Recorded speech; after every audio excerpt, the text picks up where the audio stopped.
Welcome to Hansel Financial. Are you struggling currently in this economy? Is the cost of living just too much for you? Or there might be some things that you are purchasing or doing on an everyday basis that's actually causing you to continue to stay poor and not helping you gain wealth and help you with your financial future. Everybody out there has bad habits. I have bad habits. I'm sure you guys have some bad habits as well. But some of those bad habits might be financial bad habits that can be keeping you down and not helping you to achieve your financial success for your future. In this video, we're going to dive deep into some of those things, some of those bad habits that you might be doing, and you might not be. A common bad habit that I've seen is people try and live beyond their means. And what this means is basically you want to try and live within your income. So whatever your income is, whatever your monthly take-home pay is, your yearly salary or yearly pay is going to be, we want to make sure that we are living within those means. We want to make sure that our mortgage or our rent is not too high of a percentage. We want to make sure that our car loan, if we have one, is not too high as well. Same thing with groceries, going out to eat, all that kind of stuff. We need to make sure that we are living within our budget, within our means, so that way we're not going into debt or doing bad financial habits or bad financial purchases that is going to lead you to continue, keep you at a flat line and not helping you to increase your wealth and increase possibly your investments or your total net value or net worth. And instead, you're just basically staying flat. And so as I just mentioned, budgeting and trying to live below your means instead of above your means, budgeting is very, very important. Because when you budget, you're basically giving yourself an X amount of money not to spend above that limit for each category.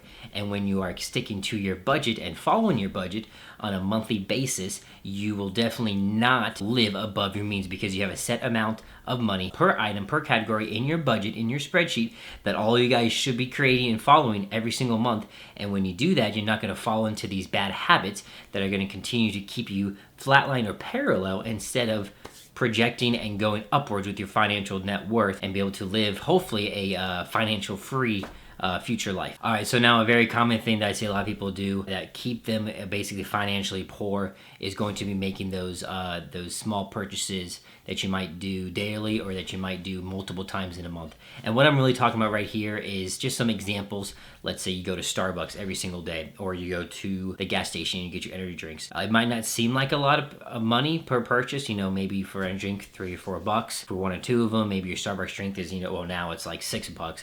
It's ridiculous how expensive Starbucks is.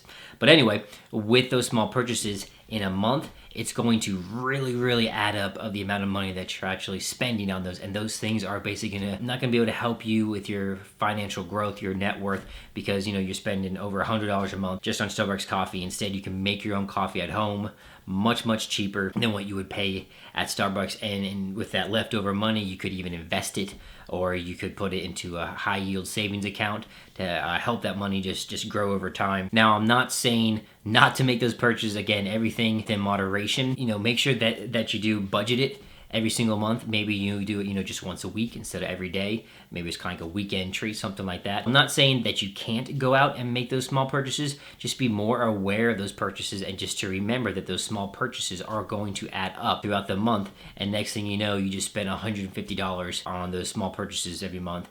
And you're like, oh my goodness, I could have, used that money to something else, or, saved that money maybe to go on vacation, or maybe towards a car or whatever the case might be for you. So another very popular bad habit that you might be doing that is not helping you to increase your net worth or your financial value as a family could be those impulse purchases. We want to make sure that we are not just impulsively purchasing items, especially large purchases like a house or a car or something like that. We want to make sure that we are going through and researching these items.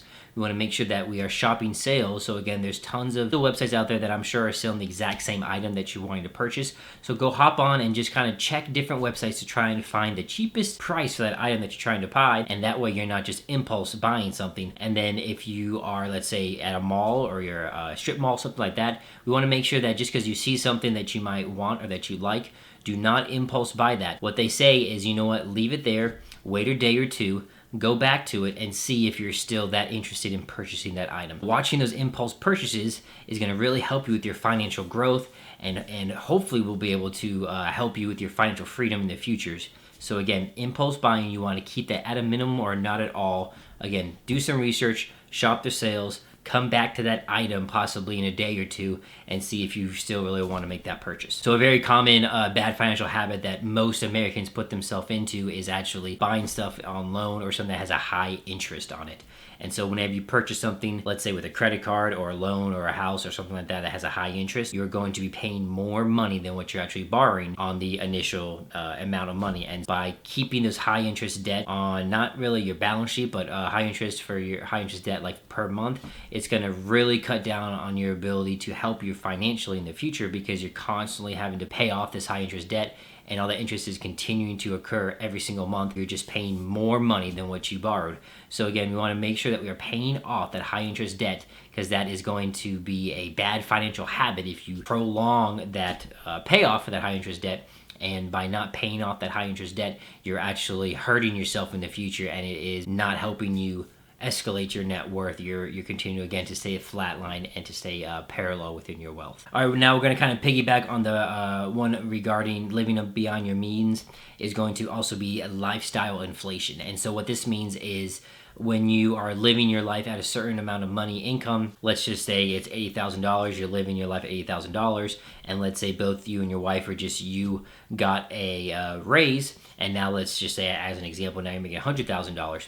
Well, if you up all your expenses to that $100,000 that you had $80,000, you haven't really gained anything. You're still struggling, month to month. So if you were struggling month to month with the $80,000, you might be struggling with the $100,000 a year, just because of your habits, of your bad financial habits. What I recommend is when you get those pay raises, which is awesome, we want to strive for those pay raises, is not to up all your expenses, because now you have more extra income coming in. You want to maybe use that extra income maybe to pay off debt, or maybe you want to use that extra income into savings, or maybe house projects or whatever. But you don't want to increase your expenses as your income increases, because then you're going to be lifestyle inflation, and you're never going to get anywhere. You're going to constantly be living paycheck to paycheck, or basically not being able to live up to your full financial future, because when you get those raises, when you start making more money, do not raise those expenses just because you got more money. We want to be smart with our finances, and that's a very common bad financial habit that I do see. The next one we're going to talk about is something I really do enjoy doing besides finance, is actually staying healthy, physically fit. I love going to the gym. I love getting a pump on, going to the gym, lifting weights, that kind of stuff. Not really cardio, but I do enjoy lifting weights. I love the whole aspect of it. Been lifting since high school, so I don't know, 12, 15 years now.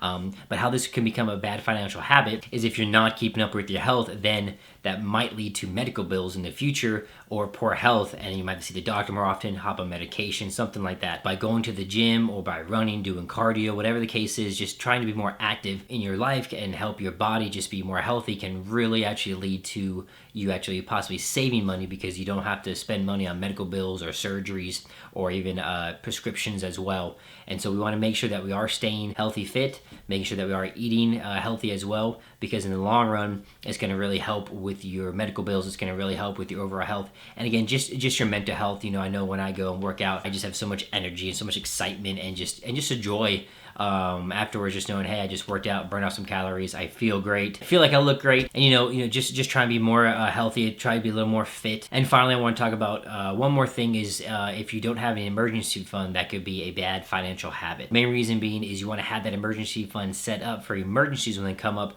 That way you don't have to take out personal loans or put it on credit card and not be able to pay off that credit card bill every month, and then interest occurs on that credit card, interest is going to occur on that personal loan that you took out. So having an emergency fund is crucial, trying to break those financial habits, because when an emergency comes up, and it will, again, it's not a matter of if, it's just a matter of when that emergency is going to come up. If you have an emergency fund, you're going to have those finances set up. Again, I would recommend a high yield savings account. That way you are getting some money on that interest on that amount of money in that account.